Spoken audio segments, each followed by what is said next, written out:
Welcome to the 3Haunted podcast, where we bring you all things horror, supernatural, folklore, mythology, and all things that go bump in the night. What's up, everybody? This is your co host, Ashley Lunar Goddess, Gorilla Girl filmmaker and horror loving cinephile. I'm just your average podcast producing badass. And I'm John Thomas. If it's haunted, cursed, or just plain weird, I'm into it. From paranormal encounters to horror movie deep dives, urban legends, cryptids, count me in. I'm BJ Sewura, an aspiring paranormal musician who plays live for the dead because the living just doesn't want to hear me. What's up, ghouls, gals, and all of my rabid pals? Tonight we're venturing into the wild side of horror, where claws are sharper, instincts are deadlier, and humanity isn't always at the top of the food chain. From rabid dogs to raging chimpanzees, we're exploring the horror films that put animals center stage and turn nature into our worst nightmare. Joining us in the discussion is special returning guest Bodhi Maxfield.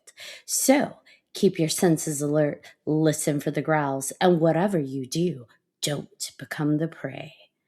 Welcome, Bodhi. Hello. So glad to be back and talk about horror movies that I love. Right, and we are going to go into all of the horror about animals. So I'm excited, kind of.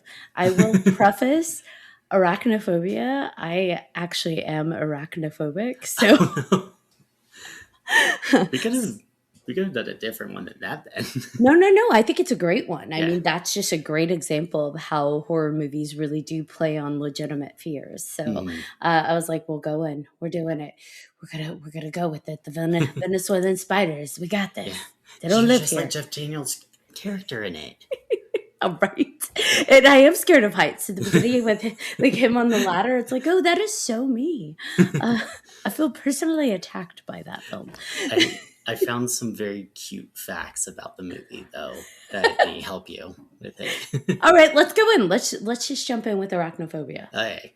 So, if the spiders that they use for it, I was looking up, I think they're called Andolin, and they had like 300 of them, and like they had to go through like this whole list of spiders to talk about, and they're ones that are more social than other spiders, and they're like completely harmless to humans. And they made sure so like none of them, at least from what I saw, were harmed, and certainly not on purpose. Like that seemed like the major thing with the movie was making sure that none of the spiders got hurt. So like any scene they were like squashed, they were either like switched out with fake spiders, or they made like little holes in the ground that the spider would go into. just hopefully whack-a-mole them into the holes. Basically, it sort of, and they would use like little amounts of like hot or cold air, like with like those little like air cans to have them go different directions and stuff. Interesting. I mean, that is so a cute little fun fact. I thought they were. No, I don't use the word cute with spiders. No faces. I mean, the big guy, the spider, the big spider, the one that was like animatronic. Yeah, he was kind of yucky, but John Goodman was hilarious in that movie. Watching it again, though, it's funny. Like some of this, I felt like it reminded me a lot of Jaws, but in like a funny way. Like his character was like if Quint wasn't traumatized by everything. Yeah, I don't know. I mean, I know Spielberg was one of the executive producers, and I feel like it shows because the practical effects and just the ability to create fear with these. And granted, I may have come into it like this movie probably was comedic to some, and like that people are like, oh gosh, are you serious? But for me, because I came into it already with an intense fear of spiders when I was younger, and yes, I watched this very young, it just was the worst idea. Like the worst idea, because I did not sleep for I don't even know. There were days and my mom's like, I'm never going to let you rent horror movies again. And it was like, no, no, I'll get through it. I'll overcome it. I promise. Please, please don't take my scary movies away. When did you first watch it? When did you guys first see Arachnophobia? I think I saw it as a kid, but I like recently rewatched it just so then I could remember everything with it because I didn't remember all the details of it compared to like Jaws or Cujo or other movies I've seen. I'm weird. I watch Arachnophobia maybe once every year or every other year. I love that movie. Like for me it is more like it's comedy, it's scary, it's like everything. And I love Jeff Daniels and I love John Goodman and just them together working together. Like I think that's awesome. I think that combination really worked and just I don't know. It was scary, but it was also like you didn't think that John Goodman or Jeff Daniels were actually going to die, right? Like I didn't feel that way. I mean, obviously you've seen it a bunch. You're like, oh yeah, it's okay. It'll be okay. It'll be okay. But the first few times, yeah. I mean, I'm not scared of spiders anymore as much as I used to be when I was a little kid. So it's not that big of a deal anymore. But yeah, I don't know. I'm always going to be scared of spiders. Always. Yes, burn them down for sure. I think I saw it after it went to video and watched it a bunch of times. I am afraid of spiders like Ashley. The shower, nope. I actually had a couple come down from the shower one time when I was in it. No, no, no. I jumped out of there so fast, like, no, thank you. Um, but I'm glad that we did this podcast with these movies because it gave me a chance to watch it again and enjoy it again. And like, yep, John Goodman, still love him. No, I just moved to the Pacific Northwest where there's lots of spiders. So this is going to be extra fun having rewatched. Yeah, I don't know. It's one of those things where this movie, I didn't realize how ironically similar I was to Jeff Daniels' character, Dr. Ross Jennings, just like with his fear of heights and just kind of a skittish person when it comes to being afraid of things. And it's ironic, yes, because I can watch almost any horror movie except for zombies and be fine.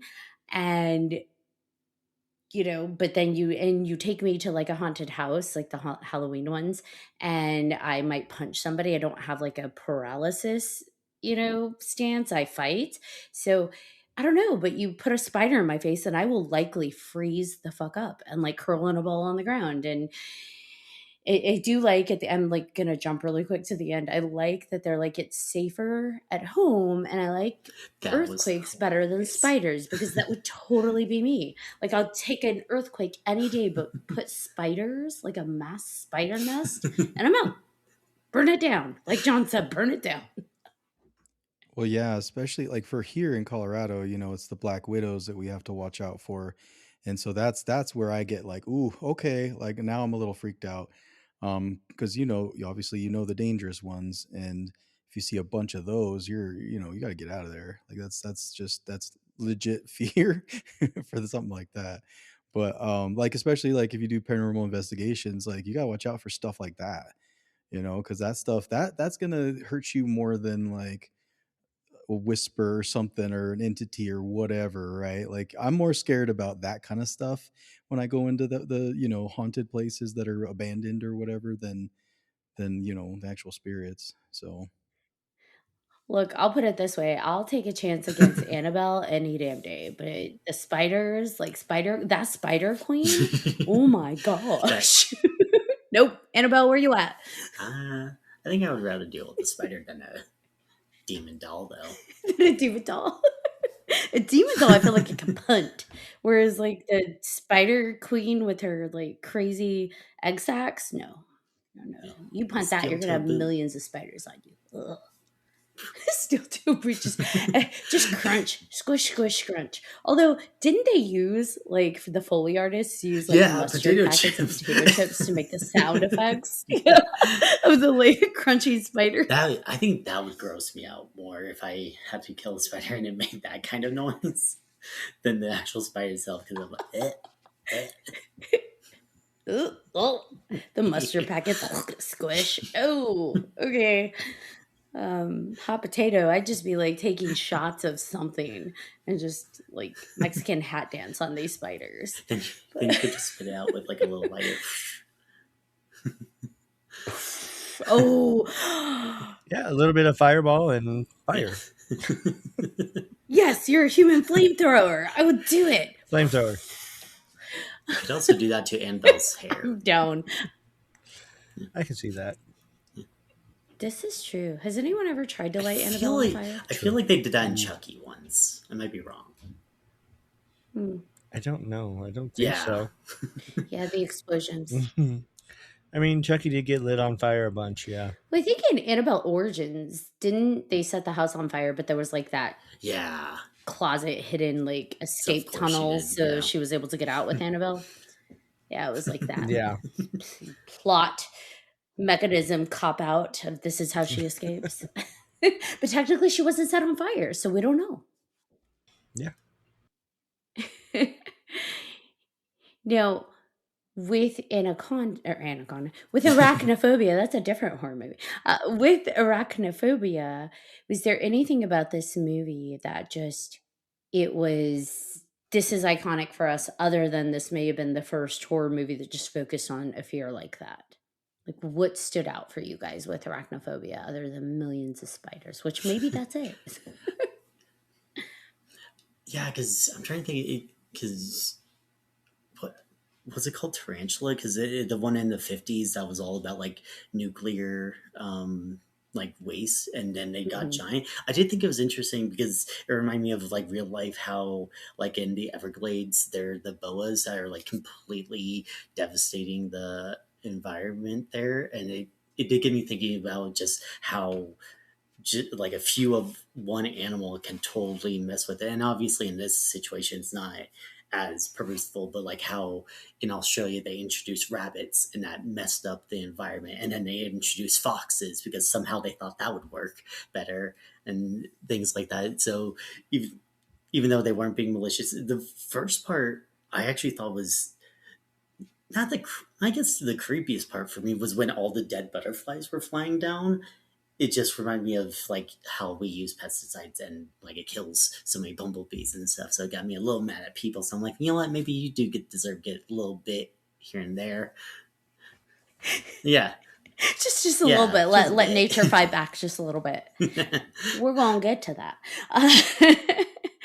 Yeah, I do like that with this one. It's just nature, right? And for me, the horror is the idea not just of the spiders attacking, but that the spider species are evolving themselves. Like, they are evolving. It's not some like radioactive, like we see with zombies, like a meteor hit and suddenly we have this weird mutation. So it really couldn't happen. It's like, oh my gosh, these two different spider species have crossbred, and now they're acting in a strategic way to further their evolution, which is not that insane, right? Like, survival of the species and the strategy for a colony to act in a way to further it, that's realistic.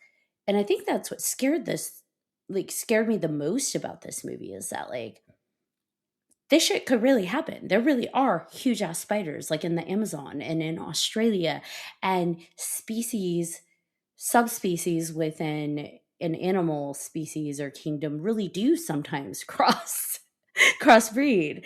And so it's like, oh shit, this could happen. And as a kid, I didn't really think about it, right? I'm just like, oh God, killer spiders, it's crazy.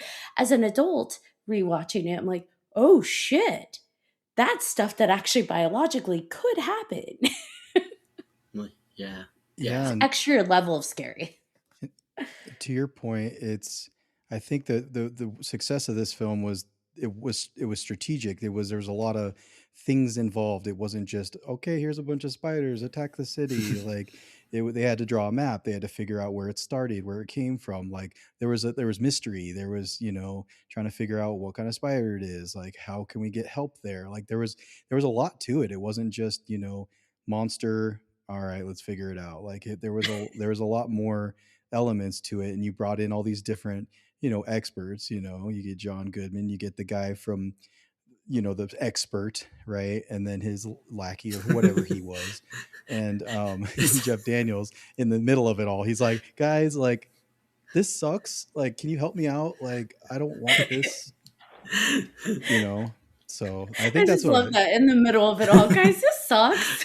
right? It's It's true. like, That would be Yeah. society, right? Like the scientists that are super excited to discover a new species, and then the people who are like, "What the And then the fuck?" doctor who was just like, "Oh, it's a heart attack." That's that's all we're gonna talk about with it. Okay. Never mind the bites. It's just look away from that.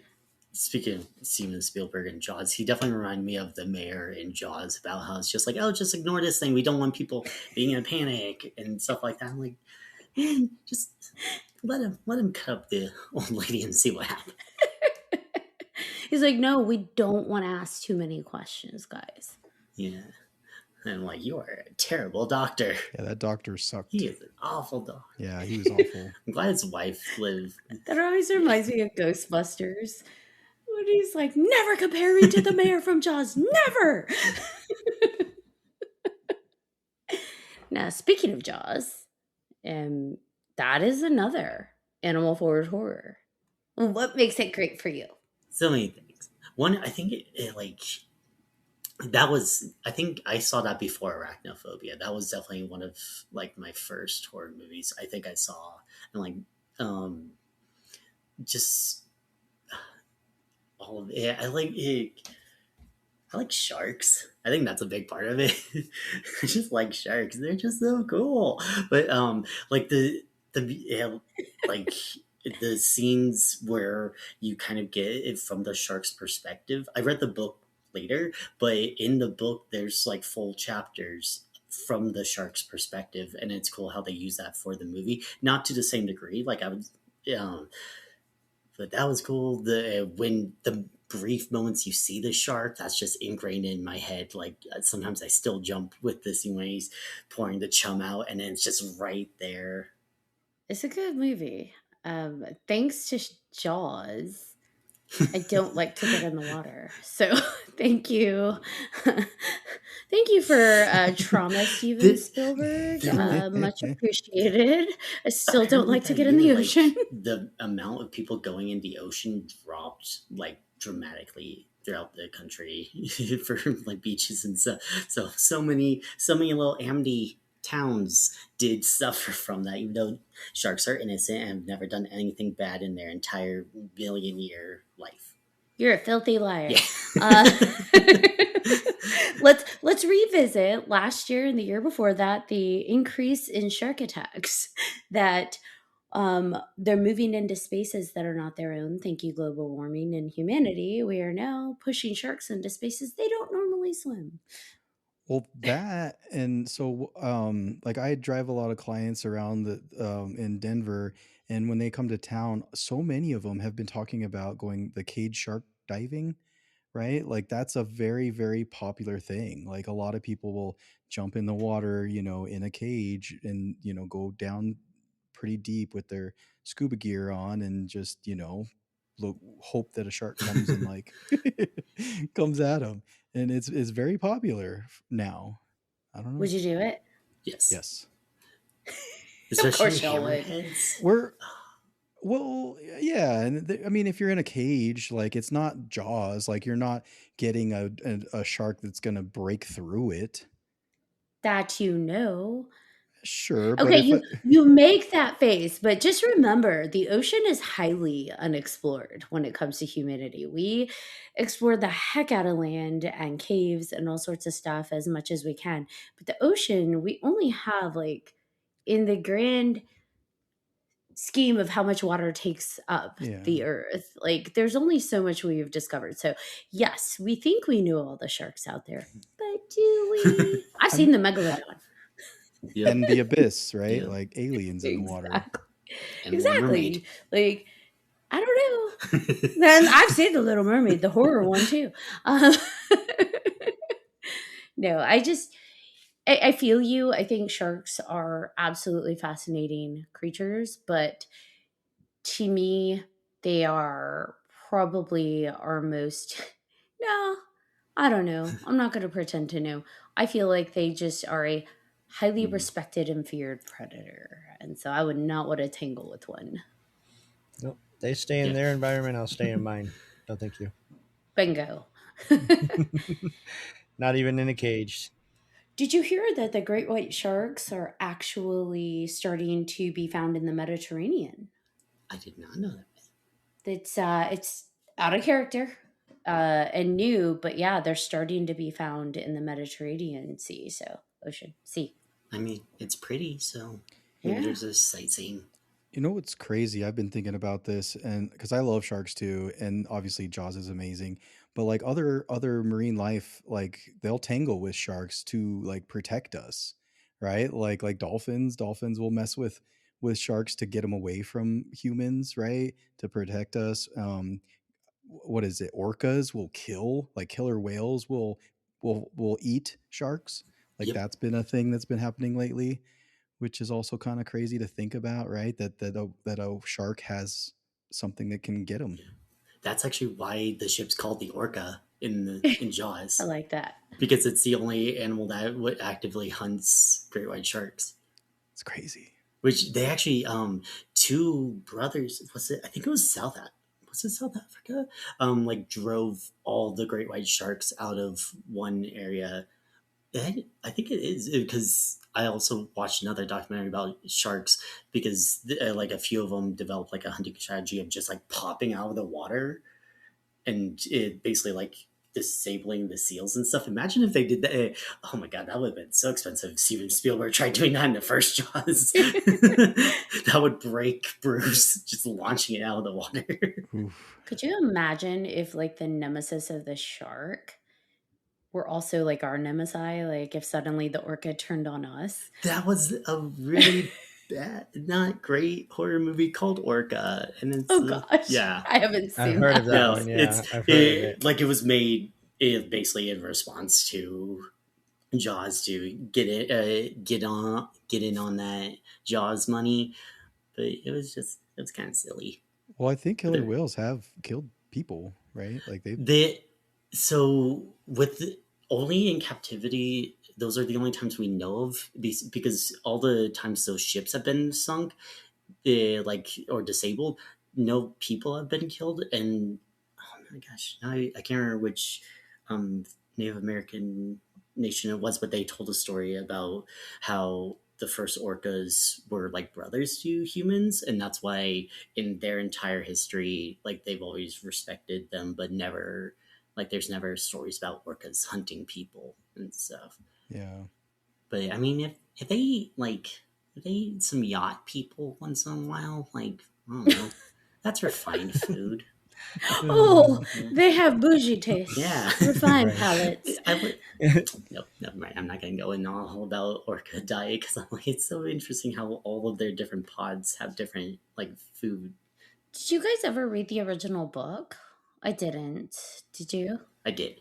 And it's interesting because what was his name? Peter. I wrote notes. Peter Peter Benchley? Benchley wrote the script for the movie too, but he got rid of a lot of stuff because in the books, Ellen Brody and Hooper had like an affair and stuff, and there's there's a lot of unnecessary characters. Like get back to Mm. the shark, Mm. Peter Benchley. Get back to the shark. but and but it's cool that he also wrote the script because one then it's closer to home for him, but it shows like what he realized for a book worked, but not for a movie. Yeah, and for this movie, like they took out they made the right choices, right? Like it felt like it, and it was also because of things that they had struggles with, right? Like the shark itself was not working, and so they had to like put in the sound and use the POV with the shark POV, and that's I think for me anyway, what made that movie so great, right? The less you see, the scarier it is. It's bloody water. I think when done with finesse, having the POV of an animal when we're doing a horror film with an animal can be really effective because for just a moment, you can, it's almost like a dual perspective for me. So I see what they're seeing, but I also still as a person, and I'm like, oh my gosh, are they looking at me that way? Is that how they view me? They want to kill me, they want to eat me. And it's unsettling, because for me, being in the ocean, for example, like with Jaws, I'm just like, where's the shark? I know its point of view, I know where its head should be, like, where's that at? It's just, I am neurotic, guys. You shouldn't show me horror movies. But I do think it's interesting that they took all of that out from the book to make the film. Definitely with books, you have more world to explore, additional characters and side quests and stuff like that. With films, we have a finite time, right? Because time is money and it's going to get really expensive. So, love that they, really kind of buckled it up to create the Jaws that we know today. However, I do find it interesting, and I can see why it would be effective to take it out when we see that paralleled in a different way in Cujo, because they left the affair, right, in Cujo, and they left those kind of side character story Yeah. pieces in Cujo that I'm like, was that necessary? Could have given us more horror, less like drama affair, less. Was it necessary to see the guy like go into the house and rip up the house and then like, oh, we got to find him? I don't know. I don't know. I'm curious what you guys think when we get to that, but I do want to, highlight that for a moment, because we are talking about how it was effective to pull it out in Jaws. Another thing with the book, still like the mayor's not justified with it, but in the book it was like I think he owes money to the mob. I can't remember if it was him personally, but that's why he's so intent on it. But and like in the book, because they have more time to explore it, I think it makes sense. But in the movie, I think that's just kind of silly, because then it would be Jaws versus the Godfather, and That's a that movie I would watch. then I would just want to see Jaws eat like mobsters and stuff. But in the movie, it shows just how callous he is with like because everyone saw the little boy Alex get eaten. Everyone saw the blood fountain, but the dog did not die. Pippin did not die. I know that for a fact. He just lost his stick and then he's waiting at home. Oh yeah, yeah, he was fine. Yeah. What I think with what Ashley was saying, I think that with Jaws and Arachnophobia, what combines them and is a little bit different from maybe Cujo is that it seems more like for me and like almost like an adventure story. Like it's adventure horror, right? Like it's not just horror, but it's like there's a pace to it. There's a almost a clock, right? Like it feels like if they don't do something, everybody's gonna die. Or in there's a search, and then there's a combination of people coming together to figure it out. It's not just one couple or one, a mom and her kid that has to deal with this whole thing, right? Like I don't know, it seems like there's it's just more, it's a broader, right? Yeah. Maybe that's why they had to have the other stuff in Cujo. Just it was, at least with Jaws, it could breathe with with all the other characters.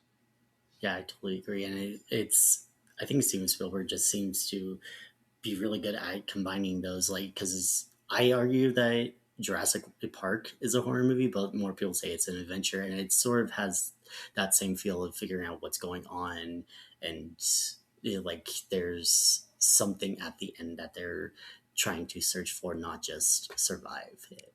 I think James Cameron or another director was gonna make Jurassic Park, and it was good that it was Steven Spielberg.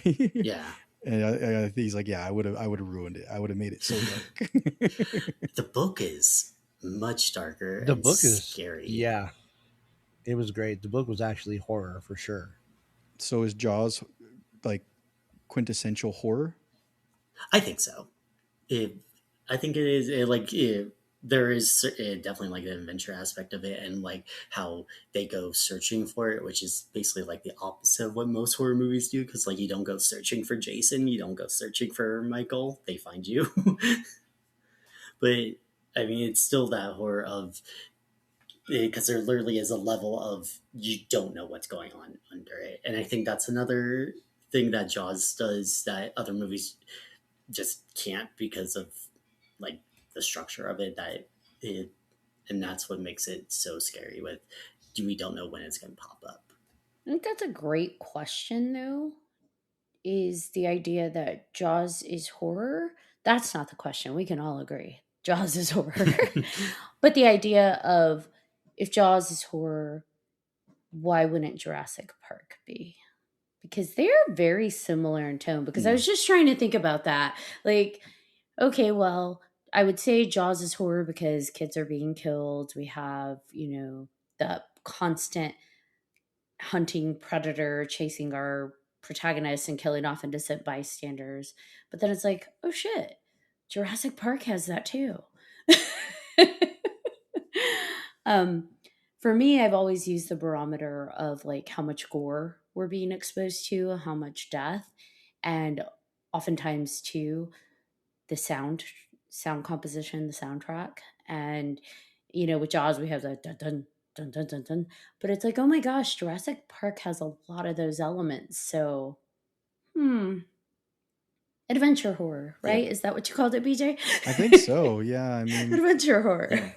there's a good amount of people that die that are in Jurassic Park. Like, there's so many the people that didn't get off the island, right? Like percentage of who's on there that die is pretty high.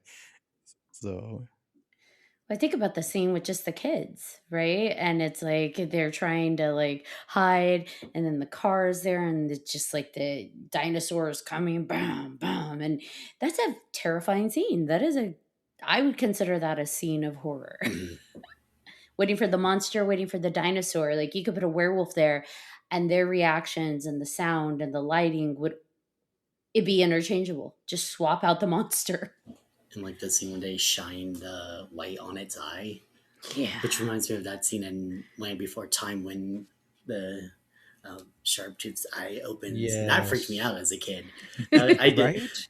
I definitely covered my eyes with that. And then now I watch every single bloody thing ever. Now, how do you guys feel about Cujo? I'm so sad for the dog. Which, I mean, that's actually something, because I feel like a good amount of animal horror movies don't focus on that, partly because I mean it's a dog, and like in the book, like it's the parts when it's dying, like I get like really sad with that part, which you're supposed to, because rabies is like just a super sad thing because they can't control themselves with it. I think for me, that's the most devastating part of Cujo and Primate is that you Yes. have these creatures that are by nature loving to their family, right? They are loving to and loyal to and serving and protecting the families that they're with. And then they have exposure to an infection that completely changes their base, which to me is no different than like a zombie movie. Mhm. Zombies infecting the loved ones that then turn on their family and try and kill them. It's like just as heartbreaking, right? When you have to Yep. kill them, if not maybe more, because I Yeah. feel like animals are more loyal. But they definitely, for me, the book is more heartbreaking because you get more of what happens to Cujo, but you also get the end where it's like he was just remember he had rabies. He was a dog who loved and protected his family. And I'm like, why do you have to just drive that home? We know it wasn't him. Just like Old Yeller. oh god. So Cujo. Oh God. Damn it. I'm gonna John. start. Yeah, I'm gonna go to I the went corner there. and cry. Sorry. I mean, any movie where animals die like that, or it's sad. It's I Am It's- Legend, man. Yeah. I Am Legend. Old The same with Yeller. his dog. Fuck. Just take them to Pet Cemetery. They'll be all right. I was thinking about that because that's the same thing with church in Pet Sematary. Like everyone, like I know not everyone likes cats, but like in the book, Church was like a friendly, nice cat, and then he becomes the Church we all know and love. I love Church. Rotting church. Yeah, Oh my gosh. poor Church. Poor church. I hope yeah. he and Cujo are running around happy in heaven. And with Old Yeller. Yeah, Oh, Right. And- Yeah.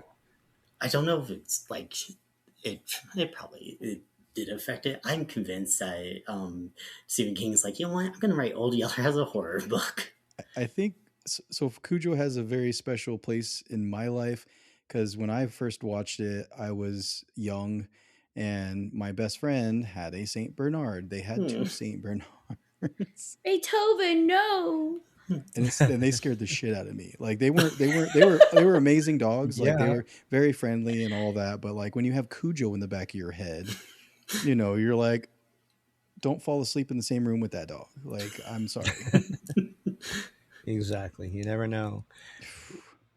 I was on a big Stephen King kick in middle school, reading all the books. So I reading Cujo was definitely rough. When they made the movie, I definitely had to watch it. I had to figure, I enjoyed it as well. But then I think it was like maybe a year or two later. I don't know if any of you guys remember, but they made one that was kind of like it called Man's Best Friend, but the dog was like a robot. I was Yeah. gonna bring that up Horrible, today. horrible, You didn't like horrible it? movie. Lance No. Hendrick, Lance Henriksen, and Ali Sheedy. No, Okay, They good for can't them, but always pick no. winners. Right? okay, John. I enjoyed it, but I understand why you wouldn't. I don't know. I feel like with Cujo, it didn't develop a fear of dogs or like aggressive dogs because I think I'm just too much of a dog lover. But I actually developed more of a fear of making sure my dog didn't go digging around. So it's like, what are you doing in there? Don't dig there. Nope. Don't chase that bunny. Don't go near that like squirrel because for me, I was more afraid of like my dog getting rabies. And then I'd have to take a bat to my dog, and that would be sad. John just laughs. I mean, I have my dog too. There are sometimes when I kind of want to do that, but no, I'm just kidding. She's a pain in Oh the my ass, but I gosh. would never. I love animals. and shout out to Dee Wallace, right? Like The she was howling. oh my god, she's so good in everything. I mean, Hmm. and she's obviously like Spielberg's like one of go-to people, right? Like with ET, right? Like it was so Yeah. good. She was so great in that. Just she played up the mom role very very well, but she was just a badass. Like she was a badass. She had all the emotion, all of the fear, all of it. Like it was so good. She was so good. I don't know, man. I was judging her pretty harshly in the rewatch as a parent. I think that's a little fair. I'm just like, why are we making these choices? Like, don't go to sleep. The sheriff got there, and how do you not hear? I know you're exhausted. I know you're dehydrated, but like, your number one goal is to be on high alert to get that kid out of the car who's clearly seizing up from heat strokes. Like, your mission is to get the fuck out of that car and save your kid. Like, the moment that that dog was attacking, she's like screaming, trying to get out. And I'm like, no, break the fucking window, carry your kid. I'm sorry, the sheriff's gone or the whatever he was. Like, let him fight it out with Cujo. Get your kid in the cop car. Get the fuck out of there, or run over the dog and help the cop. But like, just Yeah. screaming and like lightly banging on the door, like, get the fuck out. Your kid is dying, and I know in the movie they're like, okay, we can't do that, but like realistically in the book, he does die from a heat stroke and dehydration. And it's like, I know the dog is scary, but like the bat she took to that dog could have happened 2 days prior. And she would have been stronger at that point versus herself dehydrated. And again, I know that's easier to say as someone watching it, but it's just like, your kid is dying. He's terrified and dying. And at this rate, he's going to die anyways. You both are. So you might as well give it a fighting chance. Again, I know I'm probably being judgy because I'm watching it, but I was so angry. As a mom, I'm watching this. As a kid, I'm like, oh no, don't go out of the car. As a mom, I'm like, get your ass out of the car and save your kid. She did better in Critters. She was a better mom in Critters. She fought Yeah, she fought hard in Critters, but yeah, that's tough. no judgment to Dee Wallace. All the judgment to Stephen King for writing her that way. Yeah. But I will say, Stephen King did come out later and say that he didn't like the ending that he wrote, and that if he could go back, he actually would have not killed off the character of Tad. And so he actually preferred the film ending of that story, which, as a writer, you don't catch them saying that often. I mean, I feel like he always says like he's like I didn't like the ending of it. He also did say that in his book on writing that he was drunk the whole time, that he didn't even remember writing Cujo, which seems to be a theme with Stephen King, I'm noticing, because like Carrie, I think. I mean, that's how you get some messed up stuff, apparently. So I don't think you do that, right? My mess. Got to be a talented human being to write something that crazy and good that you're drunk and then not or remember. Yeah. I just don't think the affair was necessary. I know they were trying to give more meat to the story, or that's at least what it feels like. But it just, to me, it didn't serve anything. Like an estranged marriage where, the spouse was having an affair and the guy's like kind of stalking her at that point. And like, one, she shouldn't have been sleeping with his friend. Two, it's like now he's stalking her and that's super unhealthy. And I don't know. I didn't feel it served the story. In movies like 30 Days of Night, where you have estranged spouses, it serves the story. It propels the story. It's the heart of it, right? But with this, it was like, I'm trying to figure out how it's actually serving the story, because he was going to have to go out of town anyways. He was going to have to leave anyways because of like the cereal that was causing kids to pee red or something. Like so random, but like red dye number 5 is bad, guys. That was like a little thing slipped into the story. But it just, to me, it's like he was going to leave anyways. And her car was already breaking down anyways. He was running out of time to get it fixed. So to me, it just didn't serve anything, in my opinion. But I don't know. What do you guys think? I probably would have just made her a single mom, and then to make her feel even more isolated. Not that she could have called him or anything, but I don't know. Yeah, I think that would have been more terrifying because you have nobody looking for you. And then I feel like it would really hammer home of like what she needs to do right now with it, which I kind of want to bring up with Primate when we talk about that. Yes. Yeah. I'm actually glad you suggested that one, by the way. I really like that movie too. I really enjoyed it. Yeah. I went with my mom. I mean, the story of Cujo is a fun horror story when it comes to a killer dog and being stuck in a car in an impossible situation. Car doesn't work. You're on an isolated farm. Like, in theory, all the elements are there for a really fun horror story of a moment in time, an impossible moment in time, or what feels impossible. But some of the story could have used some help. And it tracks that you're like, he was drunk the whole time. But that had to pass through studios. So I'm kind of curious why the studios didn't button that up a bit. Yeah, I don't know. Sometimes it's like based on name, like how popular you are, maybe, right? Maybe they give you a pass and that you know more than they know, kind of thing. It seemed like strained marriages were kind of the thing then anyways. Because Amityville came out around that time, and you had this, strained marriage between the two.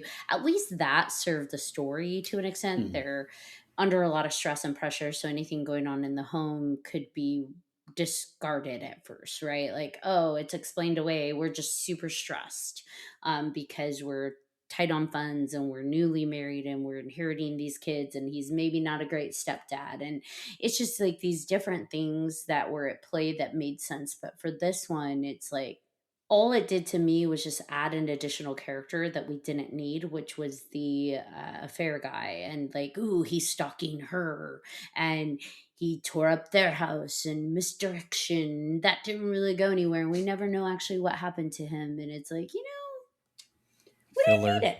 Yeah, we didn't need it. Like, if they were, like, focused on with the stalking, I was thinking about, like, not literally going rabid, but, like, him going rabid, so, like, another danger for her. I think that could have really elevated it, too. I think that would have been 2 movies. Yeah. Do it. Double feature. Right after she's done with Cujo, he's in the house and he got bitten. Now he's rabid, and then a zombie apocalypse happened. Boom. I love it. Just all the things sprinkled in, and then someone got bit by a vampire, like the husband did, and now he's home. Like, what the fuck? Aliens come and blow the whole house up. Why not? Okay, this is a random side thing. If someone gets bitten by a vampire and tries to come home, do they have to be invited in their own home?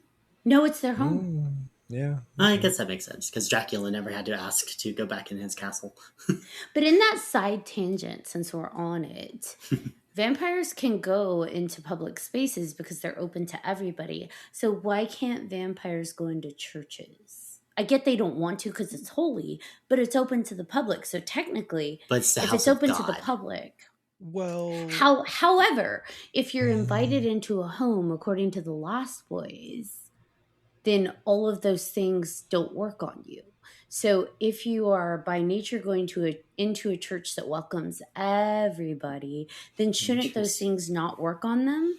I think What We Do in the Shadows, the TV show, explored that, right? Like, I think because they went in the church and they're like burning up inside there, and so they have to like leave. I think I'm thinking of the right thing.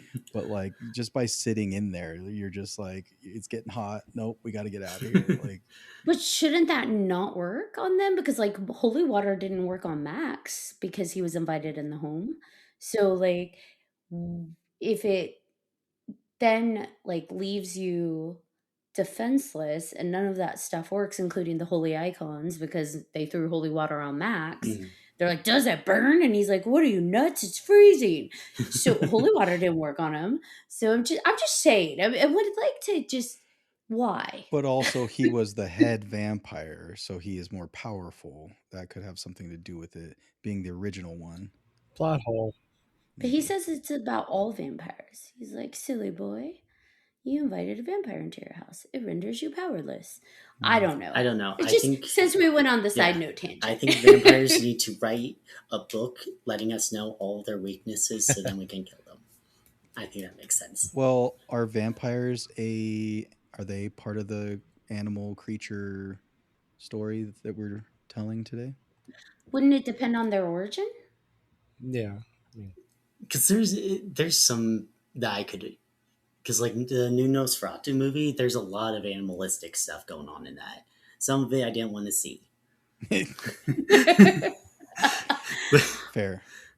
I feel like vampires, it just depends on the origin of Yeah. it. Because if it's a demon origin, which some vampires are demon created, then that wouldn't necessarily be a creature, right? Like an animal Yeah. I creature. just don't like when they take wolves. That's werewolves thing. Like, yeah, bats.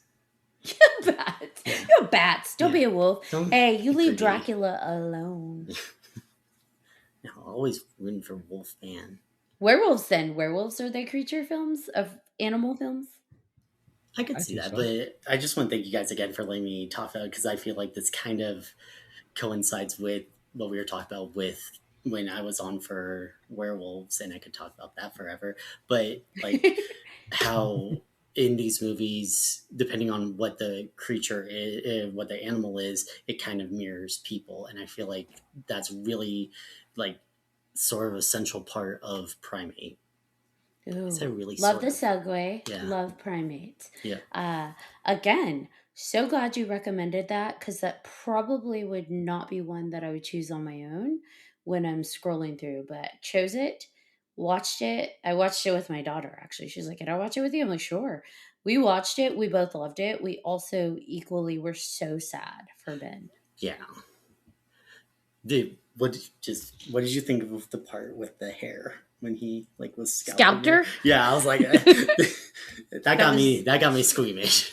That's It's funny 'cause borderline body horror. I don't have anything here, so I'm like I'm fine. But he probably I pulled I my have a beard. whole lot, so that made me cringe a You're like, lot. oh, I'm like, I oh, love it. oh. there's always one Mhm. thing, like in Pet Cemetery with the ankle. Ugh. Oh yeah. You know, that wasn't the most ouch moment for me in Primate. For me, the most ouch moment was when he grabbed the guy's jaw and was just physically Yes. breaking it off. That was so My freaking mom cool. got so grossed out with that, and I don't know why I laughed. I think because I just saw it coming. I just loved it because I'm like, he's probably like, you talk too much. Let me help you Yeah. with that. But then proceeded to put it under his mouth Yes. and Oh my god, that was so. mimic the talking. And I'm like, I that shouldn't is have so... laughed, but it was so funny. And He was so mean and funny, just mocking you. Yeah. I think I figured out what type of movie like is like Ashley is with zombies. I think that's me with primates with monk. I think I can't do it, guys. Like it really it fucks with me way too much. Like Did you have you watch got? it? Well, I did. I couldn't Oh, he couldn't. He couldn't. Yeah. He's up. because Mm-mm. I watched Nope. You guys remember Nope? Yep. Yeah, I the like part. Do you Yeah, Snow. remember? Yep. yeah. I was thinking of Do you that. remember? Do you remember the primate shit that happened in Hmm. that? Yep. So That was that great. just that, and that wasn't even like the main part of the movie, but just that, like I was just because that stuff is real. Like chimpanzees when they become adults and you put them with regular humans are gonna rip your face off and your nuts. They're And you're Okay, nuts. so definitely don't watch this Yeah, movie no. because, like, literally one of the first scenes is someone's face being yes, skinned off. I think you should watch it. I'm but gonna that's be that I guy. real. liked it. It was so I do good. too. But that happens in real life. Like Yeah. this actually, primates actually do that to human beings, and it's scary and. Oof. Welcome to the jungle, baby. You're gonna die. You know what I loved about this so much though is that with Cujo, because they both get rabies essentially. Mhm. With Cujo, Cujo loses all sense of who he is and his faculties. What makes this one terrifying, especially terrifying for me, is that Ben kept his. He was still using the talk board, and he's like, "Lucy, bad," and he was still like he used the car keys to unlock the car, and it's like, oh my god, he's got rabies. He's angry and out of it. And definitely the chimpanzee aggression and the ability to have that strength is real, right? We know chimpanzees are capable of that and still have the mental faculties to be strategic about what he's doing. Like, let me unlock the car, let me use my talking board to tell you that you're bad. And it's just like, oh my God, this is extra scary. But you think about what rabies is, and like like people can get it. And then you see what it did to Ben, and it's like, that's probably very close to how it would manifest in a human. And that's what makes this one extra unsettling for me, because you look at Ben and you see how loving he is, how much he's communicating, and how sweet he is. But then you see him exposed to rabies, which is something humans can get. And it's like, that can't happen in humans that way, can it? And I Google it and I'm like, oh, fuck, it can. Okay. Well, In sort of segueing, but not really. In the movie The Crazies, at least the first one, I wasn't it like a weaponized version of rabies, or am I wrong? I might be wrong with that, I but like sort of that whole thing of like becoming more animalistic. Well, 28 days later, I was combining 30 days of night, oh, good. that would be terrifying. 28 days of night. But how it's rabies in that too, and some of them are a little bit more intelligent, some of them aren't. But yeah, with Ben, just all the tactics he used, and just us as an audience figuring out, being like, oh, he's going to do this. Maybe you should think about that. And like I thought I really liked the movie altogether, and I loved how just through the day they basically were showing ways that he would eventually utilize the stuff, like with the lights over the pool. Mm-hmm. Yeah, it got me thinking. I'm like, he's totally going to be climbing on those Swinging and on reaching. him. Yeah, and I also think it's just like with the production movie. I think it's cool that I think for most part it was practical effects. So it was someone in a really really great looking costume doing like a lot of that, and I think that added both to like the sadness with his emotions, but also just the scariness of that face in a way is real. Like if like with the lighting and stuff, like he looked villainous pretty quickly, but like through the movie, it felt like even though he was an animal, there was more intelligence there, like what you were saying before. I think they definitely played it wrong with not the storyteller, but the characters played it wrong when he was first showing his signs of aggression, because he wasn't all the way in his rabid state yet. So when she gets him to calm down and hug her, but then proceeds to put a noose around his neck to tie him up, it's like, dude, you That was probably could have taken that trust moment where he was still kind of there to lead him back to his enclosure and lock him in. yeah. But instead, choosing that completely, like, that's just going to speed it up, right? He's going to get upset, confused, enraged, and then bye bye. I'm like, you broke his trust, you Yeah, bitch. it's because they, and this happened in real life with the real chimpanzees. It's because sometimes they treat them as family, and then in that moment when you shouldn't have treated them like an animal, they did. Mm-hmm. And then that trust wasn't there because he was still kind of oscillating in and out. And like, even when he was watching them in the pool and she got out to get the floaty for her sister and the phone, he was angry, still watching, but he wasn't attacking yet. He didn't freak out until the sound set him off, which is very like Cujo like. Yeah, But the phone rang and then he got set off. But up until that point, he's just kind of watching her and he's angry, but he's not attacking. So he's still in that kind of not all the way there space that, again, she could have taken advantage of.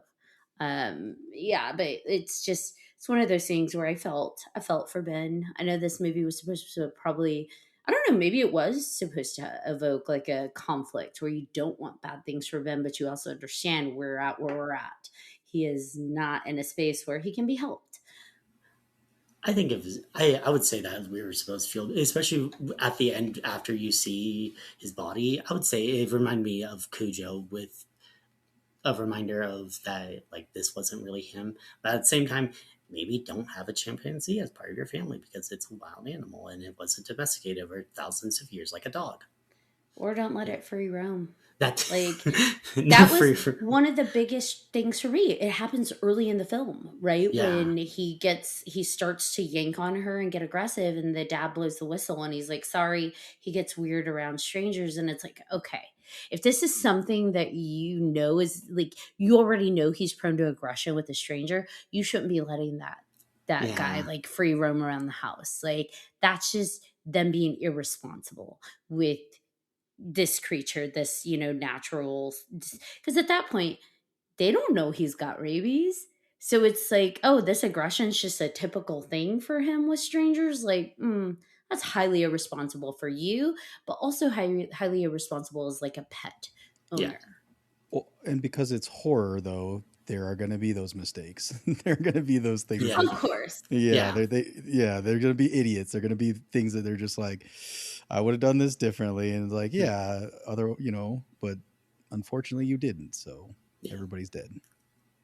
Yeah. Emma and I were laughing about it because I'm like, these kids are doing the typical tropes, these teens that we see in the 80s and 90s of don't do, like smoking, drinking, two are clearly about to have sex, and like just all these tropes being broken. And we were joking because the youngest was like on her tablet ignoring them, and it like, isn't Ben the best babysitter ever? He's like, y'all get your asses in the pool. You're gonna stay there until you cool off, since you clearly aren't behaving yourselves. Dad leaves the house and you're partying. You're calling it the whorehouse with like the text telling those guys to come, do salacious things to them. So it's just like, yeah, he put them in timeout.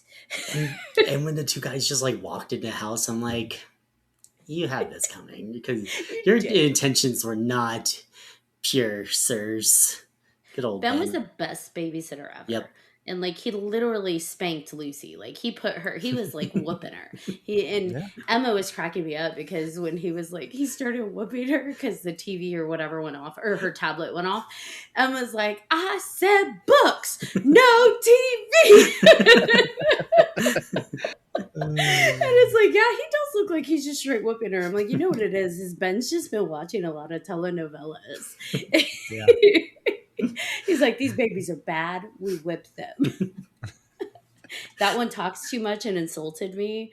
Like, ooh, eyeing at me. He's like, I'm going to rip his jaw off. I'm going to teach him a lesson. It's what he gets. It's what he gets.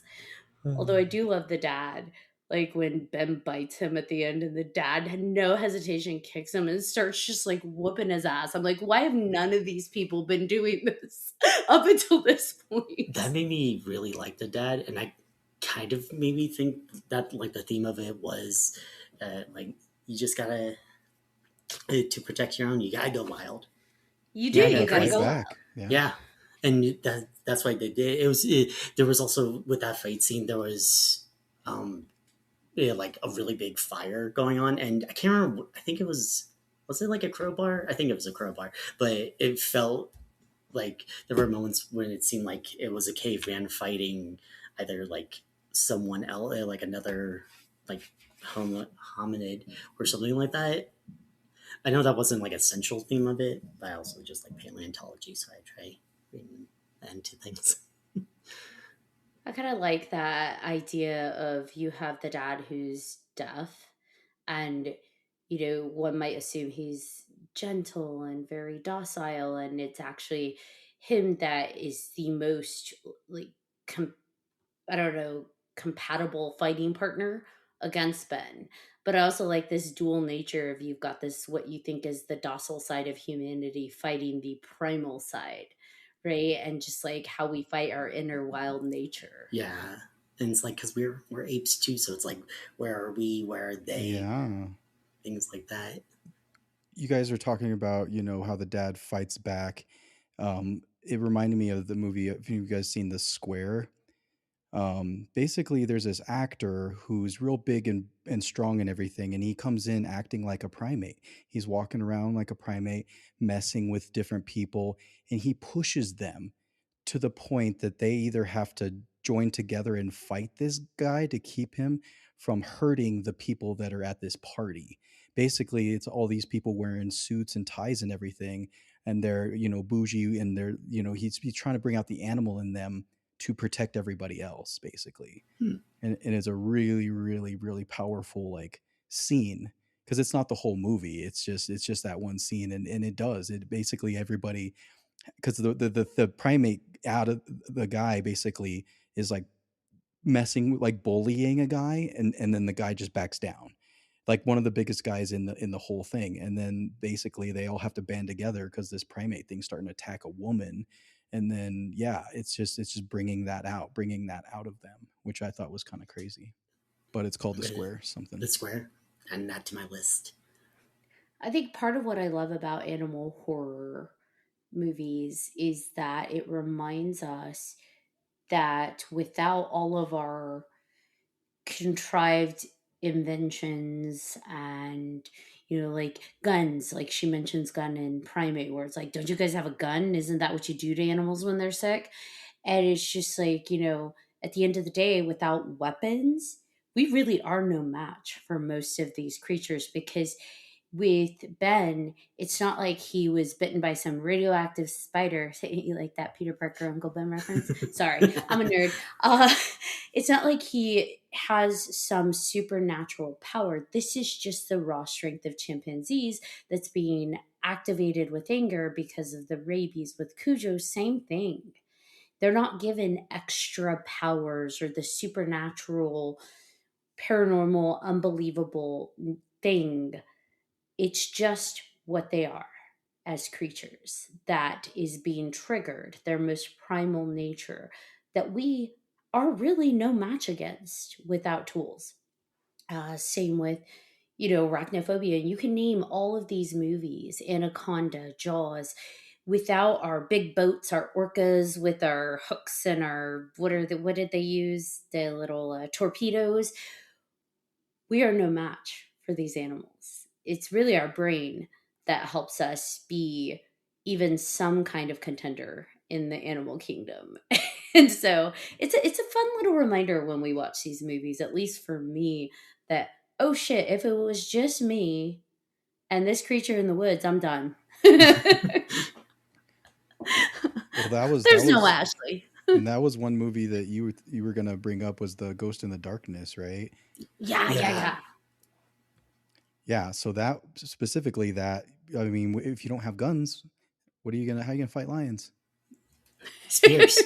That's how the Messiah do it. I think that's how you say it. Yeah, they have just like Yeah, oh just yeah. steel. Yeah, just sword. It's just a spear and a shield, a cowhide shield too. I like that that's considered like a historical adventure film, but I would call that a Yeah. adventure horror all day, every day. Mm. I, also, fun fact: the real lions did not have manes, even though they were males. Really? But so the lions of that area, the males tend to either have just like really short manes or just none at all. But I don't think people would take the movie as seriously, or they would think they're Right. two lionesses. But yeah, that's a wild event too. Yeah, I did watch that last night. It's a good That's the one. movie. I like It's just another reminder. that. Yep. But it's also a reminder that I feel like people think that animals are stupid and that Mm. they aren't strategic in the way that they hunt. But they very much are. Like Mhm. the lions that group together, right? To hunt in Ghosts and the Yep. Darkness. The Ghost and the Yeah, Darkness. You because know what I yeah, mean? we know what you mean. Yeah. And that they won't group up to hunt us and they won't change their nature to survive as well and to be top of the food kingdom, like arachnophobia, the two subspecies crossbreeding. And so, yeah, these movies can be alarming because to me, they're one of the more realistic subgenres in the horror genre. And you can't tell me primate's not real too.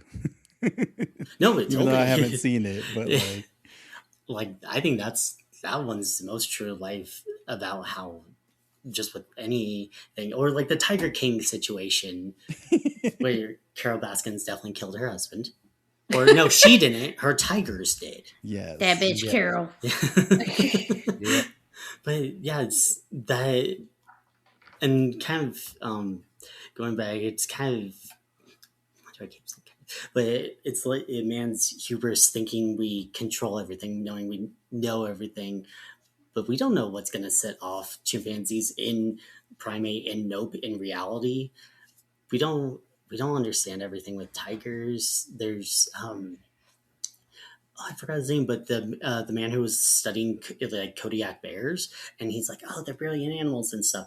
And then all the evidence we have is his camcorder, the audio of him being crunched and eaten alive. Chomp chomped. Yeah. So maybe give animals a bit more respect and don't think you're always the top of the food chain. It's like you said, the hubris that we think we know everything, Yeah. even in primate, when the vet is like, hey, is this a joke? That mongoose has rabies, and he's like, rabies isn't in Hawaii. That was And it's so like, not yet. Yeah. Not that you know of. It doesn't mean it's not going to get there. It's not like these places are isolated. You have people Yeah. coming in from all over every day. And this idea that rabies doesn't exist in Hawaii. That's not possible. I just like her. Thank you for your expertise.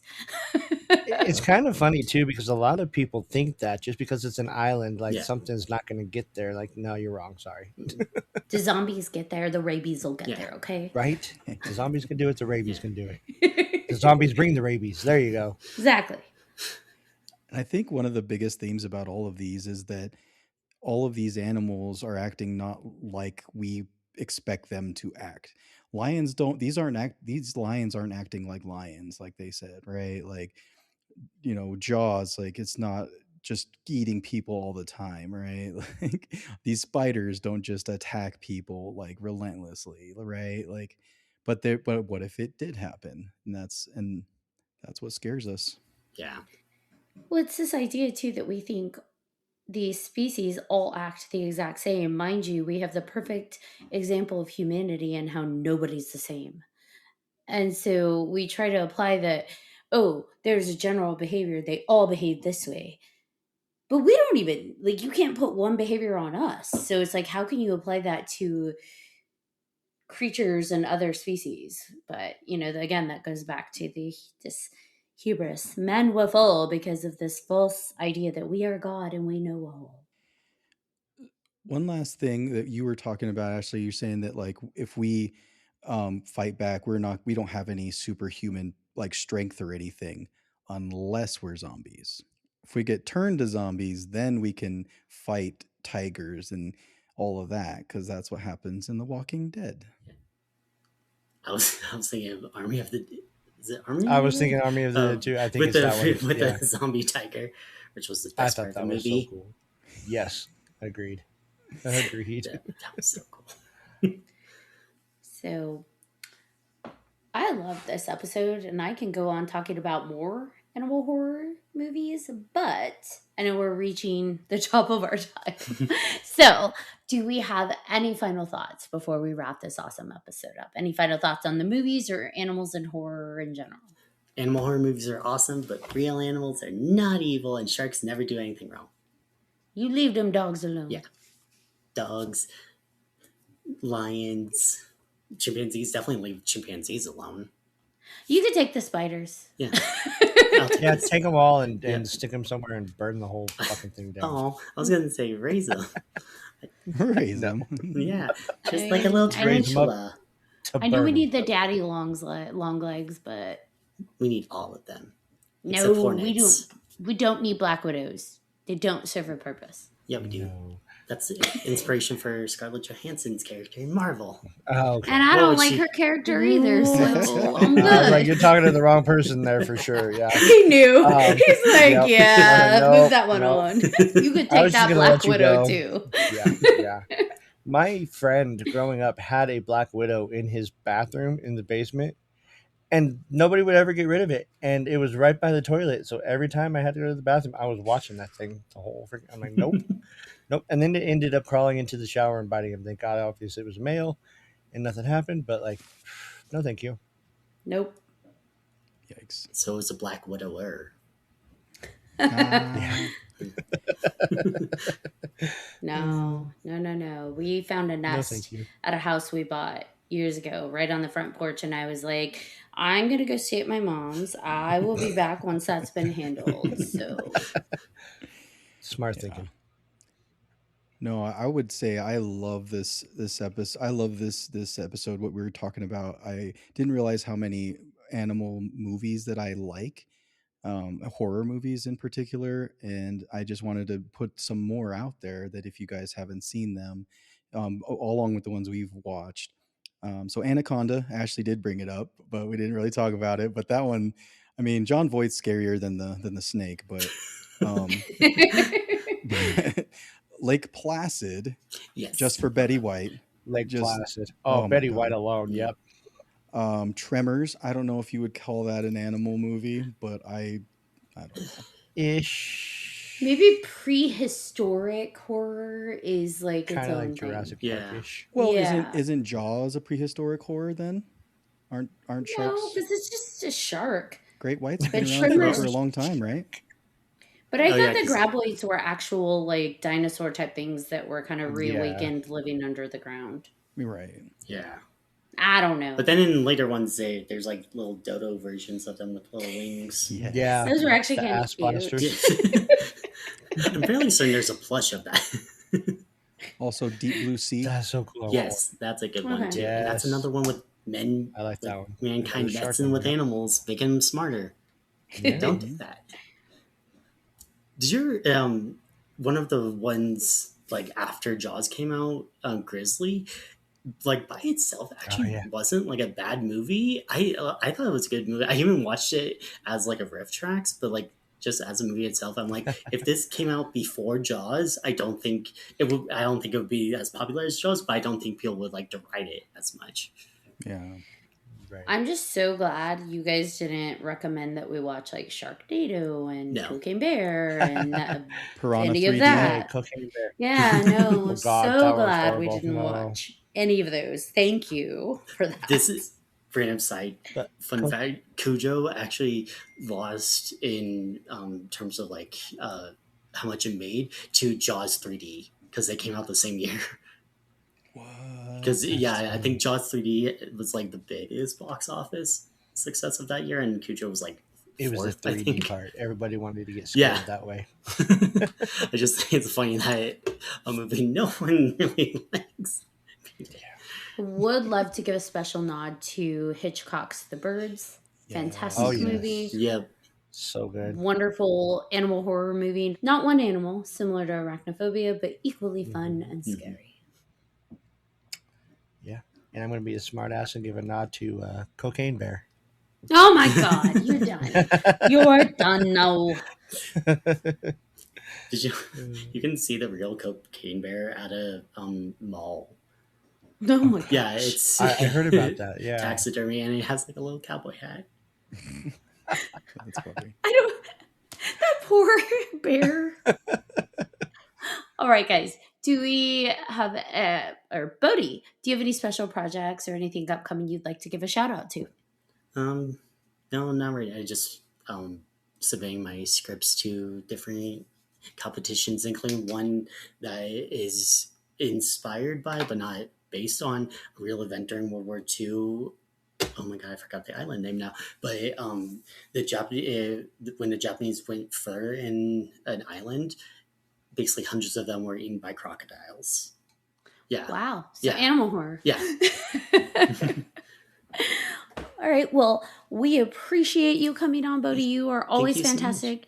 You know, we're always happy to have you on. Anytime you have a topic that you're like, hey, this will be fun to talk about, message me. We will make it happen. This was super fun, and I'm glad we did animal based horror. I love that we're on the horror movie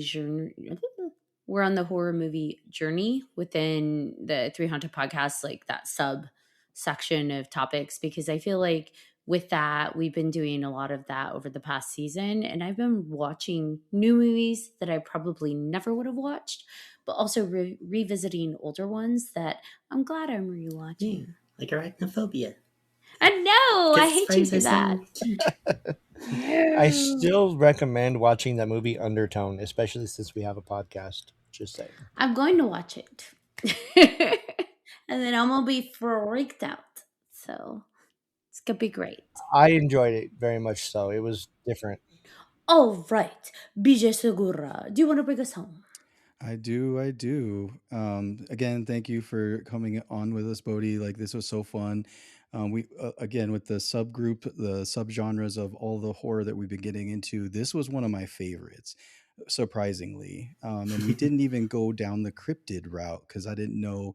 And yeah, we stuck to like animal horror, and it was good. It was a lot of fun. So I just want to say thank you for all of us. Thank you for tuning in to this episode of 300 Podcasts with your host.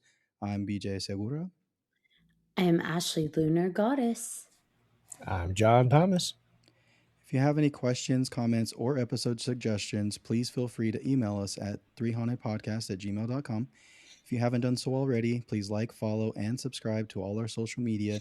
You do not want to miss our amazing guests like Bodhi here. Also, don't forget to check out 300podcast.com where you'll find all of our past and current season episodes, as well as guest information and all kinds of awesome 300 merch. Until next time.